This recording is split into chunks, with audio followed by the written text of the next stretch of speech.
Okay, sehr gut. Das ist das schöne daran, ne? Hat die wenig Milch? Ich glaube schon. Aber die hat schon Feuer gehabt. Das klappt also. Das mal so ein bisschen Zufutter nehmen. Gut, ja. Ja. Aber das ist so never. Aber die kriegen das hier ruhig an. Die wachsen noch in ihren Feldfleisch. Ja. Eine Schafgeburt haben wir mal. Ja, genau. Wo die nicht ausgraben, aber mussten wir nicht nur Schnell gut, ne? schnell mit leisten. Aber 2 Drittel hatte er die auch. War natürlich auch schon so. Leider.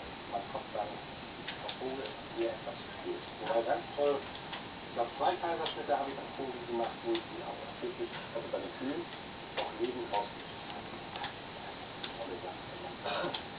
Wenn das gerade mit dem Wasser so passt und man das hinkriegt, das war schön. So, den Hund. Ja, Das Raubtier. Na, mein Süßer, hier, halt mal her. Hi. ja, Hi. guck mal her. Also geht es jetzt so schnell, dass wir spielen? Ja, das geht. Ist er denn sonst fit? Ja. Ja. Und wo ist die Schnauze zu mir? Hunde sind dickfleischig. Die verarztet normalerweise Ehefrau Meier. So festhalten. Ich mach noch gar nicht.